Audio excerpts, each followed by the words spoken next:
Miss Yes. Shondalia White, thank you so much for being with me, for talking about this amazing show, about your role. You are superb as Karen. Oh, thank you. I love it. I was wondering, like, she's based on a true person. I don't know who she is. By any chance, do you know? No, they did not reveal that to me. I looked to when I first got the role, I was like, oh, I wonder if it's a real person. And I have no idea. Like, I don't know who it is or, any information. I'm just like you all. She's a mix of everyone who's serving the law and doing it right. Yeah, the She does it justice. right, Yeah. getting justice. So what I love about this show is that it represents the American dream. We all just take different paths to get there. Yes. So with Karen, what is her American dream?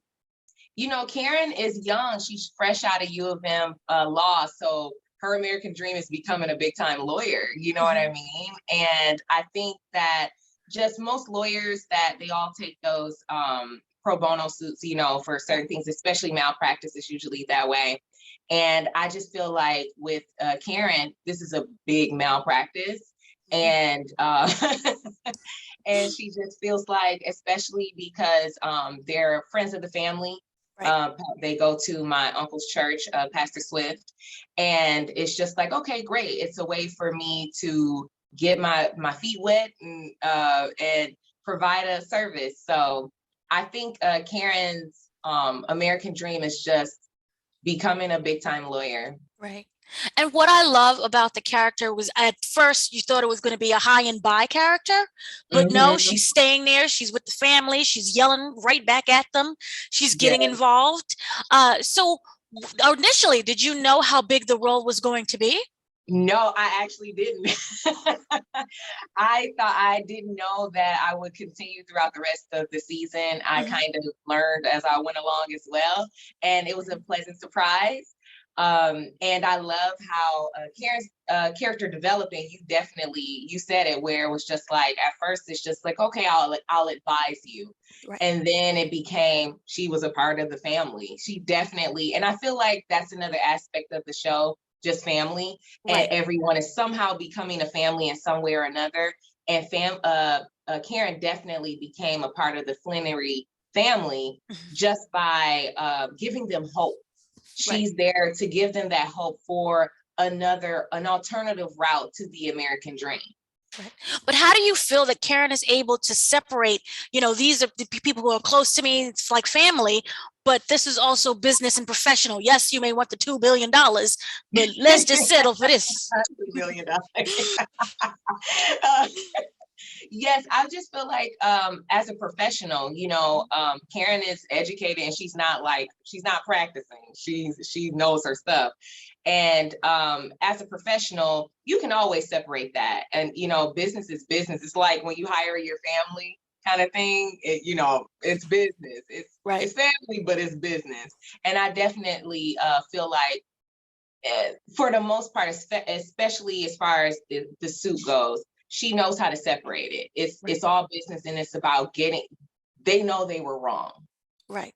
They were wrong. They know that, and you get a lot of malpractice. Of course, as Black people, we've had that type of stuff happen throughout our history, Mhm. and no one paying for it. And I know that's driven behind it because Detroit is all about like human rights and for Black people and everything. And I just feel like Karen, she knows how to stay on track just as a professional, but the family aspect definitely comes in. That's why she takes the suit again. She takes Right. them back because Lucille comes back to her and she's just like, Mhm. you know what, Lucille, because I feel like you're my aunt. You know what I mean? You Right. feel like family. So yeah, I'll help you out because I know how much it means to you. Because she didn't have to. If it wasn't family, I don't think she would have taken the suit back, Oh, especially with the way that Charles was acting. Charles yes. was very disrespectful. He was out of line, and he definitely was unprofessional in taking his personal emotions just on what's going on with the family out on Karen when it had nothing to do with Karen. Right. So yeah, I think that her ability to stay professional, because I think that was a huge aspect of how she's able to stay on track. Do you feel that in season 1, Karen is probably still in a honeymoon phase with her career and her cases? Yeah, I feel like Karen is just building herself. She's very young. Mhm. She's only in her 20s, and she's just kind of building everything, finding her footing. What is her sweet spot? What does she bring to the table? She got they like threw that other aspect on her in the middle of in the middle of the session they were having. Right. And it was I feel like she handled it well, and she's handled a lot of things well, but it definitely is one of those things where she's building her repertoire. Okay. Now, also there are some complications that's within the family that you don't necessarily jump into, but you're like, stop it. If you could sit back and give advice to any of the other characters, what would you say? Oh, let's see. I would tell the Flenorys, like I would tell Charles, first of all, this is not about you.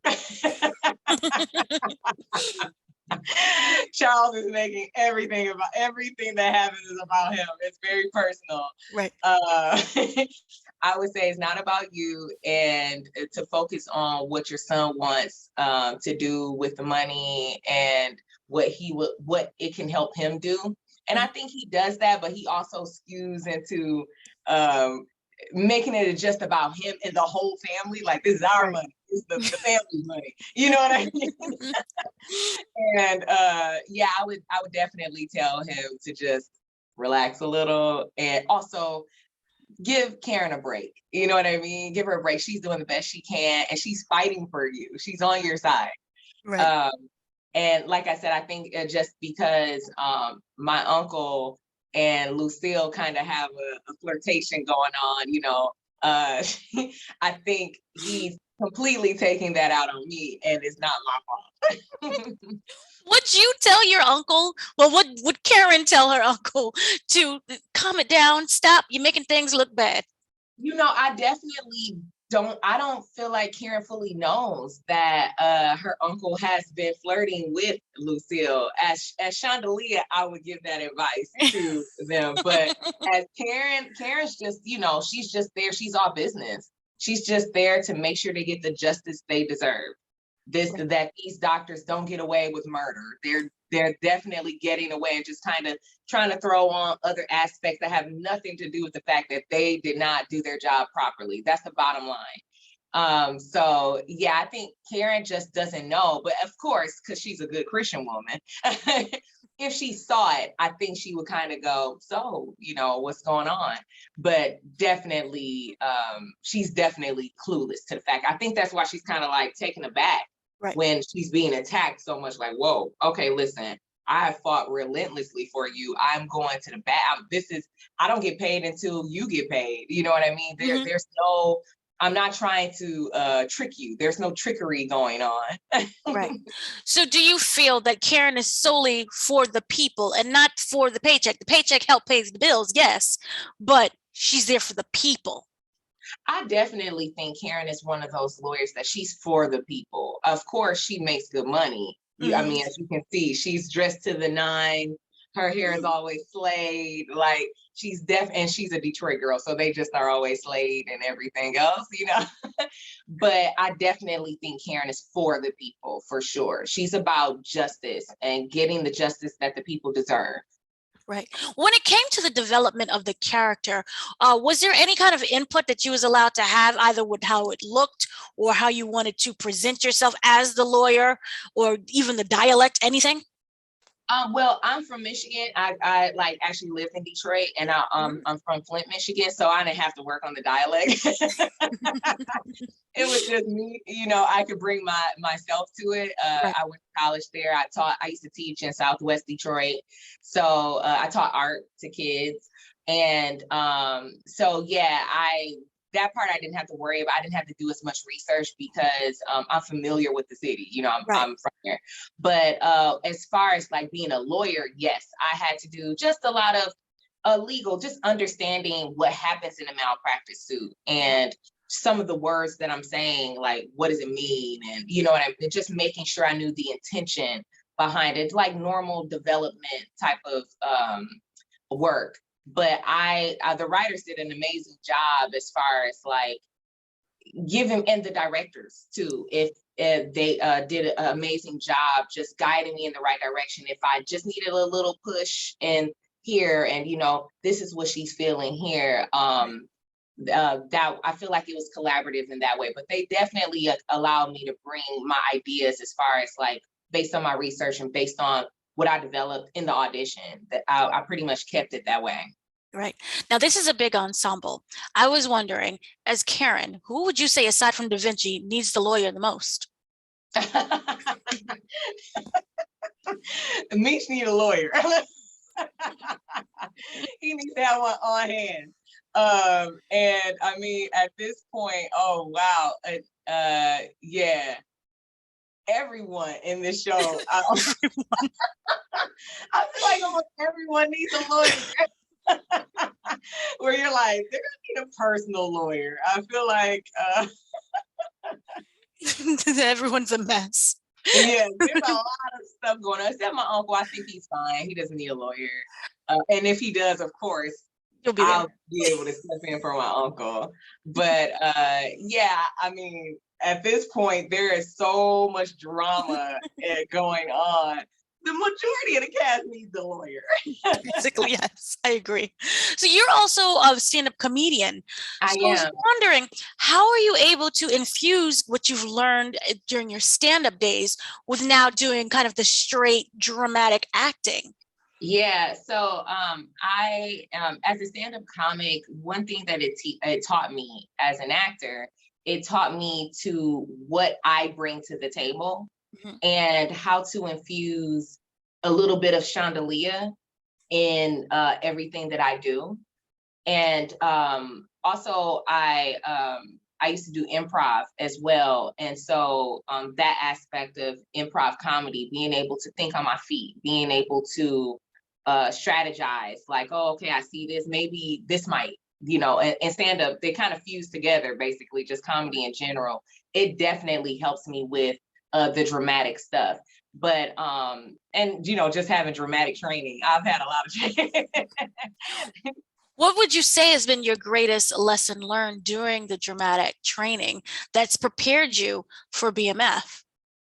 Oh, that's a good question. Let's see. Part of my training that has helped me with BMF would definitely be just living in a moment. Mm-hmm. Having that ability to just kind of take in what's going on and sit in it and like drop into that character to keep me grounded. Mm-hmm. I would say that part of my training has helped a lot with BMF, because I mean, I'm in there with some heavy hitters, you know, right. Nicole and Russell. I mean, these are like big dramatic actors, you know. Right. And it was really nice to be able to work with them every day and have them tell me like, oh, you're doing a great job. Like, I was like, oh, this is, you know, it was right. Just wonderful. And it felt, I was very honored to be able to hold my own in there with them. Right. Now, I was wondering, did you know the original story of the whole BMF incidents and the people, or if not, did that help you by not learning so you could just jump right into the character? Yeah, you know, I didn't know anything. I'm from Michigan, but I didn't know any. I probably, maybe because I'm younger, like I just right. didn't know anything about it. But I definitely feel like it doesn't hurt my character, because I feel like Karen doesn't know anything. Right. That's why she was so thrown off when they hit her, the opposing counsel hit her with the, oh, so we see him jumping out of this Benz, and she's like, wait, what are you trying to get at? You know what I mean? Mm-hmm. And it allowed me to for real live in that moment where it's like, okay, wait, what's going on?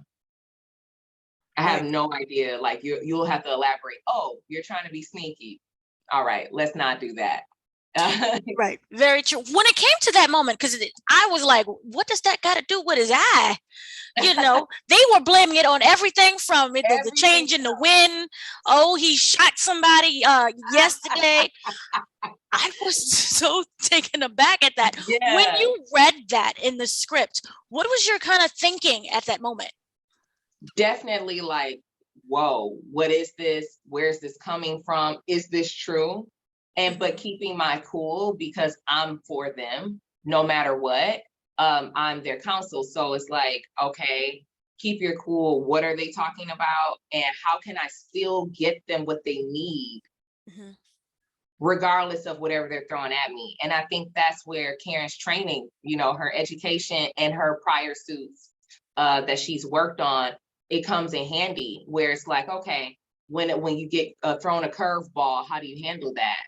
And I think she handled it well, just kind of taking it in, understanding, so we can figure out, okay, where are we and what are these other aspects that have nothing to do with this case? Right. And how can I fight for them with that in mind? Right.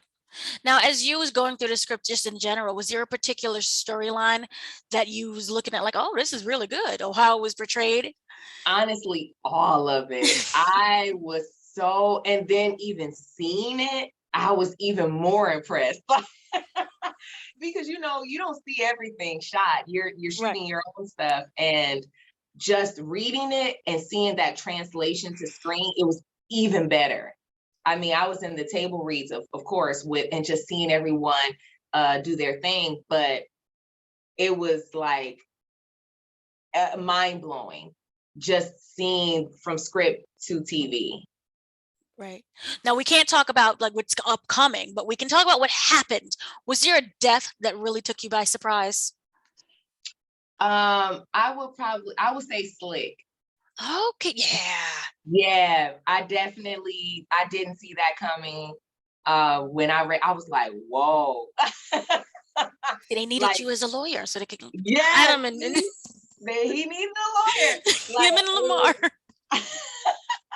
Yeah, Slick's death, I was just like, that was that point where Lamar, he's going on the dark side. Crazy. Like he was, because this was his boy. He used to run with him prior to before he went to jail and all this stuff. And like, now he's killing him. It was just crazy. It was just like, whoa. And I don't think anyone saw that coming. I definitely didn't. No. See, Lamar could have hired you to get the parental rights, and everyone would have lived. He might have killed me. If I didn't get him whatever he needed.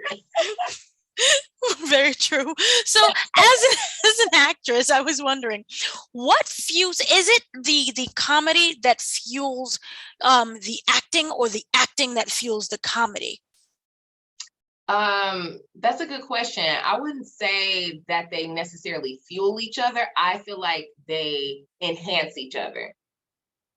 That me doing comedy makes me a better actress, and me acting makes me a better comedian. It definitely does. They work hand in hand very well, and I've found a nice process where I kind of, just in my brain, where I'm able to kind of take different aspects and merge it into both. For example, if I'm doing an act out on stage, I don't know if you know what an act out is, but it's like when you're acting out a certain moment in a joke. Now I can make it even funnier or more believable because I'm an actor.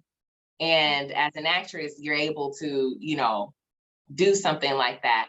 And then the same thing where I mentioned before, just bringing that aspect of myself, and knowing how much of myself to bring to something versus what is written and that character. So I'm not just being Shondalia, most of the time I'm being that character. But it's nice to pull a little bit of yourself or pull from your own experiences into the character. If at any, is there any possibility, have you done any improv during BMF shooting? Yeah, I mean, it was very small, just very small things. And I would say probably more nonverbal improv, definitely. And just like colloquialisms and just little things like that that maybe Karen wouldn't have necessarily done. And living in that moment and truly just reacting to my co-stars, just like, okay, I was able to merge a little bit of that and Now, improv, inspired improv. now, this is a big case for Karen in her career starting off, especially that looking back, Karen's an old lady, say 80, and she's looking back, she's telling her grandbabies, you know, my first case. How do you feel that this situation would change, or how she would remember this situation and the justice system in general when dealing with the Flanorys in the Flenory case? I feel like Karen will look back at how the same things are happening, like to Black people. This type of stuff happens all the time. Like I mentioned before, where it's like finding, instead of addressing, and we see this on TV, like with real news right now, just instead of addressing the issue at hand and what was wrong, they want to find everything under the sun that's wrong with the person. But meanwhile, someone that's not a person of color or Black, they can be, they're just a good person. They just had a AR-15, like, you know what I mean? Right, Like, I do.